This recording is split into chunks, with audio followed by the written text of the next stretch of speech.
नमस्कार, मैं हूं इज़राइल संगा और आप सबों को स्वागत करता हूं आज की इस वीडियो में। और आज सुबह-सुबह मैंने ये चाय के साथ आपके साथ बैठा हूं। मुझे फुर्सत मिलता नहीं है दोस्तों, बहुत कामों के बीचों में मुझे आप लोगों से बहुत सारी बात करनी है, लेकिन ये सब बात करने का मुझे फुर्सत मिलता नहीं है अपने काम से। तो शाम को भी काम से आने के बाद ये सब संभव नहीं होता है। सुबह अभी मुझे बहुत सारी तैयारी करना है दिन के लिए, तो उसके पीछे थोड़ा समय निकल कर आपके साथ बात कर रहा हूँ। ज़रा आपको इसको ये वीडियो को पूरा देख लीजिएगा, आपको बहुत सारे फ़ायदा मिलने वाला है। तो आज जिस विषय में आप सबों के साथ बात करने वाला हूँ, वो विषय है कि मुझे पता है कि आप में से जितने लोग मेरे वीडियोस देखते हैं, ज़्यादातर लोग आप किसी समिति, किसी सोसाइटी, किसी संस्था, संगठन से जुड़े होते हैं। तो इसी संस्था, संगठन या समिति के साथ जुड़े एक बात, बहुत सारे बात है, उसमें से एक बात आप सबों को बताना चाहता हूँ, और वो है, आपने सुना होगा एजीएम। एजीएम क्या होता है आपको पता है ना? Annual general meeting. इसको किसी-किसी संस्था में इसको कॉन्फ्रेंस भी कहते हैं, जनरल मीटिंग भी कहते हैं। तो इसका एक विशेष नीति है। हर समिति में अपने संविधान के हिसाब से जनरल बॉडी का नियम होता है। तो साल में कम से कम एक जनरल बॉडी मीटिंग तो होना ही चाहिए, क्योंकि जो जनरल मेंबर्स होते हैं एक समिति के, तो उनका मंच यही एक मंच है, जनरल मीटिंग। यही उनका एक मंच होता है जहाँ पर वो अपना सवाल हो, कुछ क्लैरिफिकेशन हो, वो मांग सकते हैं। एग्जीक्यूटिव मीटिंग तो हर महीना हो सकता है, और उसमें सिर्फ गिने-चुने जो लोग होते हैं, जो इलेक्टेड मेंबर्स होते हैं, वो जाके बैठते हैं एग्जीक्यूटिव मीटिंग में।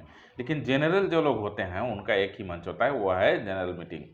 तो ये जनरल मीटिंग करने का एक विशेष नीति होता है। हर संविधान में, किसी भी प्रकार का संविधान हो, वहाँ होता है कि कम से कम साल में एक जनरल बॉडी मीटिंग होना चाहिए। तो इसको कैसे करते हैं, और ये इसका नियम क्या है, तो उसको मैं बताऊंगा। आप इस वीडियो को स्किप मत करिए, पूरा देखिए, ताकि आपको पूरा जानकारी हो जाए। आप अपने समिति को जब चलाते हैं तो वहाँ आपको मदद मिल जाएगा, इसलिए आप स्किप मत करिए, पूरा देखिए। तो पहले तो एनुअल जनरल मीटिंग का काम क्या होता है। एक नंबर है कि समिति ने एक साल में जो भी काम किया, जो भी खर्चा किया, वो सारे रिपोर्ट्स को पास करना, ये जनरल मीटिंग का काम होता है। अगर जनरल मीटिंग उसको पास नहीं किया तो वो एक्सेप्टेबल नहीं होगा, पहला नंबर काम। दूसरा है कि ये रिव्यू करने के बाद, एक साल की काम को देखने के बाद, खर्चा को देखने के बाद, ऑडिटर ने जो ऑडिट करके ऑडिट रिपोर्ट दे दिया है, उसको देखने के बाद दूसरी साल की प्लानिंग करते हैं। ये दूसरा काम है।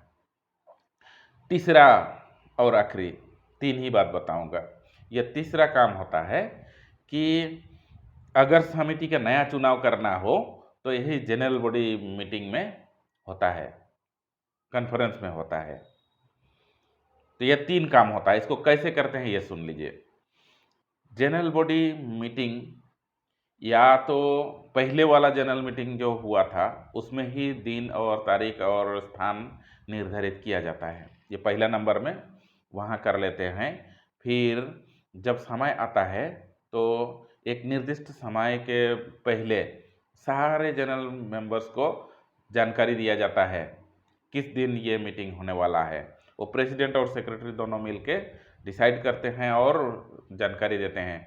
जानकारी देने का नियम है कि 15 दिन से कम नहीं होना चाहिए, 15 दिन से पहले जानकारी देना चाहिए, उससे कम में नहीं, ये नियम होता है। प्रेसिडेंट सेक्रेटरी दोनों बात करके ही इसको ऑर्गेनाइज करते हैं। ये एक नियम हुआ। और यहाँ कितना मेंबर्स का उपस्थिति होना जरूरी है, ये निर्भर करता है इस मीटिंग में क्या क्या चर्चा होने वाली है, उस पर निर्भर करता है। और वहाँ का कोरम क्या होना चाहिए वो, तो जेनरली 1/3 मेजोरिटी होना चाहिए। अर्थात अगर 100 मेंबर्स हैं एक समिति में, तो एटलीस्ट 70 मेंबर्स, 65 या 70 मेंबर्स को उपस्थित होना जरूरी है, तभी वो मीटिंग हो सकता है। उससे ज़्यादा होना चाहिए, कम नहीं। ये होता है। और अगर चुनाव हो तो ये बेहद ज़रूरी होता है, 1/3 मेजोरिटी। अगर समिति का चुनाव हो तो वहाँ 1/3 मेजोरिटी का एकदम ज़रूरी है। अगर 1/3 मेजोरिटी नहीं है तो वो मीटिंग नहीं हो सकता है। ये एक नियम है। और जनरल बॉडी मीटिंग होने से पहले एग्जीक्यूटिव कमेटी का बैठना बहुत ज़रूरी है। कम से कम 10-15 दिन के पहले एग्जीक्यूटिव कमेटी पूरा बैठ के अपना 1 साल का रिपोर्ट तैयार करेंगे, फाइनेंशियल रिपोर्ट हो, एक्टिविटी रिपोर्ट हो, सारे चीज़ों को तैयार करेंगे। और वो लोग पहले से सवाल जवाब करके अपने में रेडी होने के बाद ही वो लोग जनरल बॉडी मीटिंग करेंगे। और जनरल बॉडी मीटिंग में एग्जीक्यूटिव कमेटी का सवाल करने का अधिकार नहीं रहता है, जवाब देने का अधिकार रहता है। तो अगर सवाल करना है तो वो पहले जो एग्जीक्यूटिव मीटिंग होता है वहाँ पर वो सवाल करे। ये नियम होता है। बिजली चली गई तो ये नियम होता है। और संस्था की किसी बात को, अगर किसी बात में किसी का सवाल हो, कोई क्लैरिफिकेशन हो, तो वो सिर्फ यही जनरल बॉडी मीटिंग में ही कर सकते हैं। जहाँ तहाँ वो लोग नहीं कर सकते हैं। जहाँ तहाँ करेंगे तो उसको सुना नहीं जाएगा या तो उनका बातों का रिकॉर्ड नहीं किया जाएगा। इसलिए यही एक मंच होता है जहाँ पर सवाल किया जाता है। तो आज के लिए मैं यही बातों को आपके साथ रखा। अगर आपको और कुछ बातों को जानना है तो कमेंट्स करके बताइए, मैं उनको बताने का कोशिश करूँगा। ऐसे तो मैं हर कमेंट्स का जवाब देता हूँ। अभी तक ऐसा कोई कमेंट्स नहीं है जिसका मैं जवाब नहीं दिया हूँ, तो देता हूँ। आपका भी कोई सवाल हो, किसी प्रकार का जानकारी हो, क्लैरिफिकेशन है, आप पूछ सकते हैं, मैं बताने का कोशिश करूँगा। तो फिर मिलूँगा एक नया कंटेंट के साथ। तब तक आप लोग अपना ख्याल रखिए। धन्यवाद।